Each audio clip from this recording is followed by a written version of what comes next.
Good morning, Carpedians.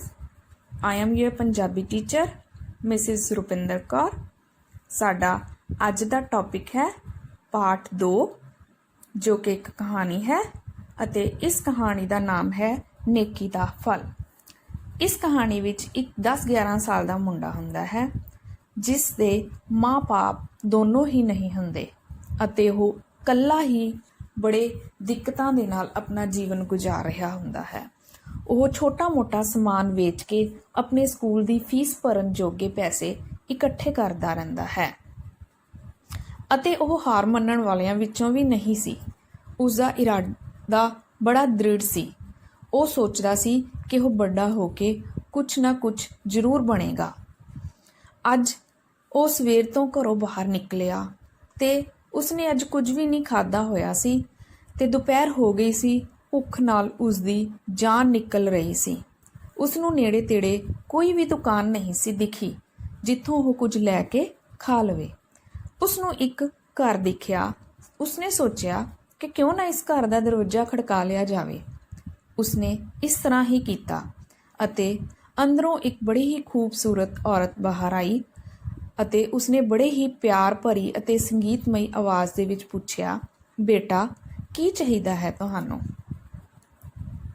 ਉਸ ਮੁੰਡੇ ਨੇ ਕਿਹਾ, ਝਿਜਕਦਿਆਂ ਹੋਇਆ ਕਿਹਾ, ਜੀ ਪਾਣੀ ਦਾ ਇੱਕ ਗਿਲਾਸ ਮਿਲ ਸਕਦਾ ਹੈ?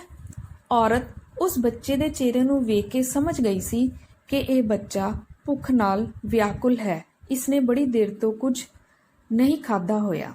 ਉਹ ਅੰਦਰ ਗਈ ਅਤੇ ਵਾਪਸ ਜਦੋਂ ਆਈ ਤਾਂ ਉਸ ਦੇ ਹੱਥ ਵਿੱਚ ਦੁੱਧ ਦਾ ਭਰਿਆ ਹੋਇਆ ਗਿਲਾਸ ਸੀ ਤੇ ਉਸਨੇ ਇਹ ਗਿਲਾਸ ਉਸ ਮੁੰਡੇ ਨੂੰ ਦੇ ਦਿੱਤਾ। ਮੁੰਡਾ ਦੁੱਧ ਦਾ ਗਿਲਾਸ ਫੜਦੇ ਸਾਰ ਹੀ ਉਸ ਨੂੰ ਗਟ-ਗਟ ਕਰਕੇ ਪੀ ਗਿਆ। ਜਦੋਂ ਮੁੰਡਾ ਦੁੱਧ ਦਾ ਗਿਲਾਸ ਪੀ ਰਿਹਾ ਸੀ ਤਾਂ ਉਸ ਨੂੰ ਇੰਜ ਲੱਗ ਰਿਹਾ ਸੀ ਕਿ ਉਸ ਦੇ ਸਰੀਰ ਦੇ ਰੋਮ-ਰੋਮ ਵਿੱਚ ਇੱਕ ਸ਼ਕਤੀ ਭਰਦੀ ਜਾ ਰਹੀ ਹੈ। ਉਹ ਉਸ ਨੂੰ ਦੁੱਧ ਨਹੀਂ ਸੀ, ਇੱਕ ਅੰਮ੍ਰਿਤ ਦੇ ਵਾਂਗ ਲੱਗ ਰਿਹਾ ਸੀ। ਫਿਰ ਉਸਨੇ ਦੁੱਧ ਪੀਣ ਤੋਂ ਬਾਅਦ ਔਰਤ ਦਾ ਸ਼ੁਕਰੀਆ ਅਦਾ ਕੀਤਾ ਅਤੇ ਪੁੱਛਿਆ, ਜੀ ਕਿੰਨੇ ਦਾ ਹੈ ਇਹ ਦੁੱਧ ਦਾ ਗਿਲਾਸ? ਮੈਨੂੰ ਕਿੰਨੇ ਪੈਸੇ ਦੇਣੇ ਪੈਣਗੇ? ਇਹ ਕਹਿੰਦਾ ਹੋਇਆ ਉਹ ਆਪਣੀ ਜੇਬ ਵਿੱਚੋਂ ਸਿੱਕੇ ਗਿਣਨ ਲੱਗ ਪਿਆ। ਔਰਤ ਨੇ ਬੱਚੇ ਦੇ ਸਿਰ ਤੇ ਪਿਆਰ ਭਰਿਆ ਹੱਥ ਰੱਖਿਆ ਤੇ ਕਿਹਾ, ਕੁਝ ਨਹੀਂ ਚਾਹੀਦਾ ਬੇਟਾ, ਇਹ ਤਾਂ ਮੈਂ ਤੈਨੂੰ ਆਪਣੀ ਖੁਸ਼ੀ ਨਾਲ ਪਿਆਇਆ ਹੈ। ਮੇਰੀ ਮਾਂ ਹਮੇਸ਼ਾ ਕਿਹਾ ਕਰਦੀ ਸੀ ਕਿ ਅਗਰ ਅਸੀਂ ਕਿਸੇ ਦੀ ਸੇਵਾ ਕਰੀਏ, ਕਿਸੇ ਤੇ ਕੋਈ ਉਪਕਾਰ ਕਰੀਏ ਤਾਂ ਸਾਨੂੰ ਉਸ ਦੇ ਬਦਲੇ ਵਿੱਚ ਉਸ ਦੀ ਕੀਮਤ ਨਹੀਂ ਲੈਣੀ ਚਾਹੀਦੀ। ਫਿਰ ਉਸ ਸੇਵਾ ਦਾ ਔਰ ਉਪਕਾਰ ਦਾ ਕੋਈ ਫਾਇਦਾ ਨਹੀਂ ਹੈ। ਫਿਰ ਮੈਂ ਕੋਈ ਬਹੁਤ ਵੱਡਾ ਕੰਮ ਥੋੜੀ ਨਾ ਕੀਤਾ ਹੈ। ਮੈਂ ਤਾਂ ਇੱਕ ਭੁੱਖੇ ਬੱਚੇ ਨੂੰ ਇੱਕ ਦੁੱਧ ਦਾ ਗਿਲਾਸ ਹੀ ਤਾਂ ਪਿਆਇਆ ਹੈ। ਇਹ ਵੇਖ ਕੇ ਮੈਨੂੰ ਬਹੁਤ ਖੁਸ਼ੀ ਹੋ ਰਹੀ ਹੈ ਕਿ ਦੁੱਧ ਪੀਣ ਤੋਂ ਬਾਅਦ ਤੇਰਾ ਜਿਹੜਾ ਚਿਹਰਾ ਹੈ ਉਹ ਫੁੱਲ ਵਾਂਗੂ ਖਿੜ ਗਿਆ ਹੈ, ਜਿਹੜਾ ਕਿ ਕੁਝ ਦੇਰ ਪਹਿਲਾਂ ਬਹੁਤ ਮੁਰਝਾਇਆ ਹੋਇਆ ਸੀ। ਉਸਨੇ ਬੱਚੇ ਦੇ ਸਿਰ ਤੇ ਦੁਬਾਰਾ ਹੱਥ ਰੱਖਿਆ, ਉਸਨੂੰ ਆਸ਼ੀਰਵਾਦ ਦਿੱਤਾ ਅਤੇ ਕਿਹਾ, ਜਾ ਬੇਟਾ ਖੁਸ਼ ਰਹਿ, ਇਸ ਤਰ੍ਹਾਂ ਹੀ ਮਿਹਨਤ ਕਰਦਾ ਰਹਿ ਅਤੇ ਕਿਸੇ ਦਿਨ ਵੱਡਾ ਆਦਮੀ ਬਣ ਜਾਏਗਾ। ਇਹ ਸੋਚ ਕੇ ਉਹ ਬੜਾ ਖੁਸ਼ ਹੋਇਆ ਅਤੇ ਉੱਥੋਂ ਤੁਰ ਪਿਆ ਤੇ ਰਸਤੇ ਵਿੱਚ ਜਾਂਦਾ ਸੋਚ ਰਿਹਾ ਸੀ ਕਿ ਰੱਬ ਦੀ ਬਣਾਈ ਹੋਈ ਇਹ ਦੁਨੀਆ ਦੇ ਵਿੱਚ ਚੰਗੇ ਲੋਕ ਵੀ ਹਨ ਜੋ ਕਿ ਟਾਈਮ ਆਉਣ ਤੇ ਲੋੜਵੰਦਾਂ ਦੀ ਸਹਾਇਤਾ ਵੀ ਕਰਦੇ ਹਨ।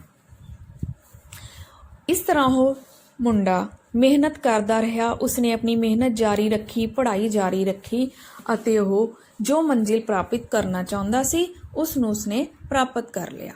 ਕਾਫੀ ਸਾਲ ਬੀਤ ਗਏ। ਉਹ ਔਰਤ ਬਿਮਾਰ ਹੋ ਗਈ। ਸ਼ਹਿਰ ਦੇ ਸਾਰੇ ਡਾਕਟਰਾਂ ਨੇ ਬੜੀ ਕੋਸ਼ਿਸ਼ ਕੀਤੀ ਪਰ ਉਹ ਉਸ ਦੀ ਬਿਮਾਰੀ ਦਾ ਇਲਾਜ ਨਾ ਲੱਭ ਸਕੇ।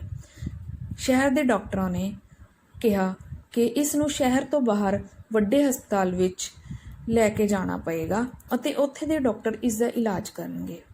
ਉਸ ਹਸਪਤਾਲ ਦੇ ਵਿੱਚ ਵੀ ਸਾਰੇ ਡਾਕਟਰਾਂ ਦੀ ਮਾਹਿਰ ਟੀਮ ਨੇ ਉਸ ਦਾ ਕੇਸ ਸਟੱਡੀ ਕੀਤਾ ਬਟ ਉਹ ਵੀ ਕਿਸੇ ਨਤੀਜੇ ਤੇ ਨਾ ਪਹੁੰਚੇ।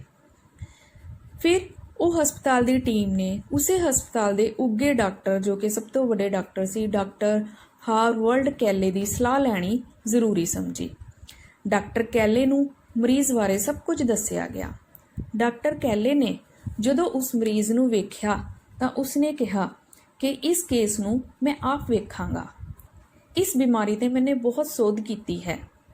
ਉਸਨੇ ਬਾਕੀ ਸਾਰੇ ਡਾਕਟਰਾਂ ਨੂੰ कह के इस मरीज ਨੂੰ ਆਪਣੀ ਦੇਖ ਰੇਖ ਦੇ ਅੰਦਰ ਰੱਖ ਲਿਆ। ਉਸਨੇ ਮਨ ਹੀ ਮਨ ਠਾਣ ਲਿਆ ਕਿ ਕਿਸੇ ਵੀ ਕੀਮਤ ਤੇ ਇਸ ਮਰੀਜ਼ ਦੀ ਜਾਨ ਹੈ ਜਿਹੜੀ ਉਹ ਬਚਾਉਣੀ ਹੈ। ਉਸ ਔਰਤ ਦੇ ਇਲਾਜ ਵਿੱਚ ਡਾਕਟਰ ਨੇ ਦਿਨ ਰਾਤ ਇੱਕ ਕਰ ਦਿੱਤਾ। ਔਰਤ ਠੀਕ ਹੋ ਗਈ। ਉਸ ਔਰਤ ਨੂੰ ਛੁੱਟੀ ਮਿਲਣ ਦਾ ਦਿਨ ਆ ਗਿਆ। ਡਾਕਟਰ ਕੈਲੇ ਨੇ ਦਫ਼ਤਰ ਵਿੱਚੋਂ ਉਸ ਔਰਤ ਦਾ ਬਿੱਲ ਮੰਗਵਾ ਲਿਆ ਅਤੇ ਉਸਨੇ ਆਪਣੇ ਦਸਤਖਤ ਕਰ ਦਿੱਤੇ। ਜਦੋਂ ਬਿੱਲ ਉਸ ਔਰਤ ਨੂੰ ਫੜਾਇਆ ਗਿਆ ਤਾਂ ਉਹ ਡਰ ਰਹੀ ਸੀ ਕਿ ਇਸ ਬਿਮਾਰੀ ਨਾਲ ਭਾਵੇਂ ਉਹ ਬਚ ਗਈ ਹੈ, ਪਰ ਇਸ ਹਸਪਤਾਲ ਦੇ ਬਿੱਲ ਨੇ ਉਸ ਦੀ ਜਾਨ ਜ਼ਰੂਰ ਲੈ ਲੈਣੀ ਹੈ।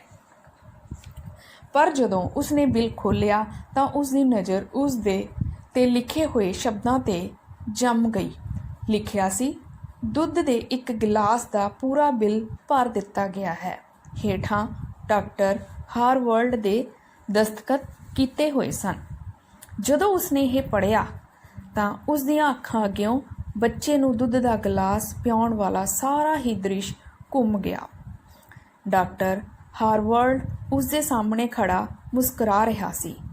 ਦੋਵੇਂ ਇੱਕ ਦੂਜੇ ਦੇ ਗਲ ਲੱਗ ਕੇ ਇੰਜ ਰੋਏ ਜਿਵੇਂ ਸਦੀਆਂ ਦੇ ਵਿਛੜੇ ਹੋਏ ਸਕੇ ਮਾਂ ਪੁੱਤ ਇੱਕ ਦੂਜੇ ਨੂੰ ਗਲ ਲਾ ਕੇ ਰੋਂਦੇ ਹਨ। ਸੋ ਬੱਚਿਓ, ਉਮੀਦ ਹੈ ਕਿ ਤੁਹਾਨੂੰ ਇਹ ਕਹਾਣੀ ਸਮਝ ਆ ਗਈ ਹੋਏਗੀ। ਤੁਸੀਂ ਇਸ ਕਹਾਣੀ ਤੋਂ ਇਹ ਸਿੱਖਿਆ ਲਈ ਹੈ ਕਿ ਸਾਨੂੰ ਜ਼ਰੂਰਤ ਪੈਣ 'ਤੇ ਕਿਸੇ ਦੀ ਮਦਦ ਕਰਨੀ ਚਾਹੀਦੀ ਹੈ। ਸਾਨੂੰ ਹਮੇਸ਼ਾ ਪਰਉਪਕਾਰ ਕਰਨਾ ਚਾਹੀਦਾ ਹੈ। ਲੋੜਵੰਦਾਂ ਦੀ, ਜ਼ਰੂਰਤਮੰਦਾਂ ਦੀ ਸਾਨੂੰ ਮਦਦ ਕਰਨੀ ਚਾਹੀਦੀ ਹੈ। ਅੱਜ ਉਹਨਾਂ ਨੂੰ ਜ਼ਰੂਰਤ ਹੈ ਤਾਂ ਅਸੀਂ ਉਹਨਾਂ ਦੀ ਮਦਦ ਕੀਤੀ ਹੈ। ਕੱਲ੍ਹ ਨੂੰ ਕੁਝ ਸਮਾਂ ਐਸਾ ਆ ਸਕਦਾ ਹੈ ਕਿ ਉਹ ਹੀ ਸਾਡੀ ਟਾਈਮ ਆਉਣ 'ਤੇ ਮਦਦ ਕਰ ਸਕਦੇ ਹਨ। ਇਸ ਲਈ ਇਸ ਕਹਾਣੀ ਤੋਂ ਸਾਨੂੰ ਇਹੀ ਸਿੱਖਣ ਨੂੰ ਮਿਲ ਰਿਹਾ ਹੈ ਕਿ ਅਗਰ ਅਸੀਂ ਅੱਜ ਕਿਸੇ ਦੀ ਲੋੜ ਪੈਣ 'ਤੇ ਸਹਾਇਤਾ ਕਰਦੇ ਹਾਂ ਤਾਂ ਭਵਿੱਖ ਦੇ ਵਿੱਚ ਜ਼ਰੂਰਤ ਪੈਣ 'ਤੇ ਸਾਡੀ ਵੀ ਕੋਈ ਸਹਾਇਤਾ ਕਰਦਾ ਹੈ।